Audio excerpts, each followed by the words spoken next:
समस्या सुनी। देखिए, अजीतपुरा गांव की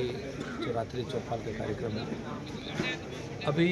केंद्र सरकार ने जो पहले महात्मा गांधी नरेगा योजना बहुत लंबे समय से चल रही योजना, और अब जैसे जैसे देश विकसित भारत की तरफ कदम बढ़ा रहा है, वैसे वैसे अलग अलग योजनाओं के अंदर समय अनुरूप, समय और परिस्थिति को देख करके उसके अंदर संशोधन करके, परिवर्तन करके किस तरीके से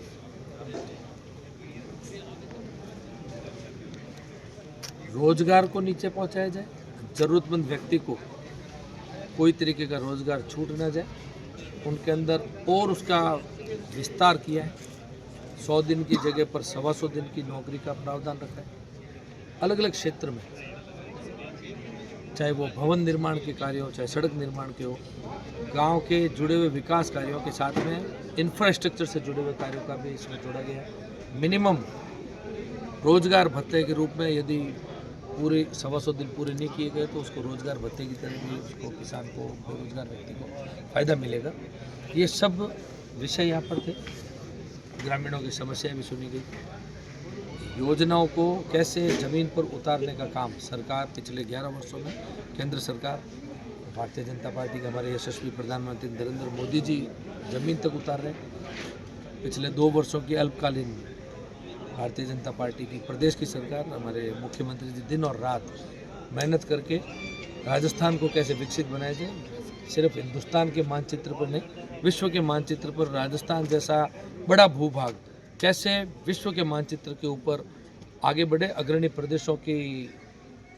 श्रेणी में आए। यहाँ पर जो एक समय, एक कालखंड रहा जब हमारे अपनों ने अपने भविष्य निर्माण के लिए अपने प्रदेश को छोड़ करके दूसरे प्रदेशों में शरण भी ली, वहाँ पर जाकर के रोजगार भी किया, नौकरी करी, खुद का स्वरोजगार तक पहुँचे, अपने भविष्य का निर्माण किया। लेकिन उस समय की यहाँ की परिस्थिति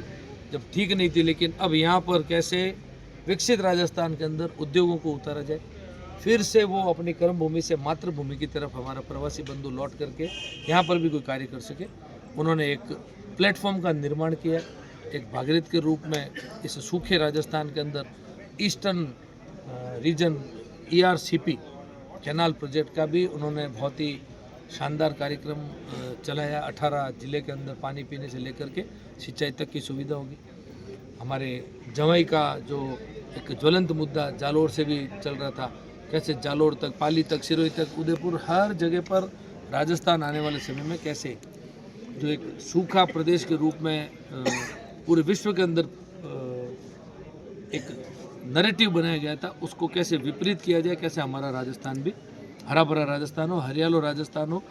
हर विषय को ध्यान में रखते हुए, चाहे वो पर्यावरण से लिंक हो, चाहे वो सोलर की दृष्टि से हो, आने वाले समय में 2027 में किसान को दिन में बिजली दी जा सके। हमारा किसान भाई भी रात्रि में अपनी जान को खतरे में डाल करके, अपनी नींद को उड़ा करके, अपने परिवारजनों से दूर रह करके खेतों में काम करने का वो जो आज तक देश आज़ादी के बाद में 78 वर्ष तक जो संभव नहीं हुआ, 2027 के बाद में हमारा किसान भाई भी दिन में बिजली लेगा, रात्रि को आकर के अपने घर वालों के साथ में खाना खा करके, टेलीविज़न देख करके और गुड नाइट बोल के सोएगा। वैसा दृश्य आज राजस्थान के अंदर और हमारे विकसित राजस्थान और विकसित भारत के अंदर देखने को मिलेगा। ये सभी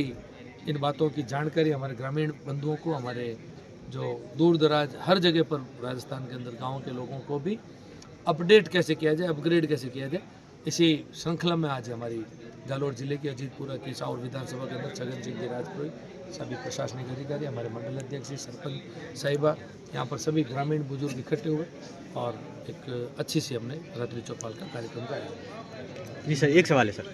और में को आपने उप जिला अस्पताल तो बनाया, लेकिन एक समस्या है, आपको पता है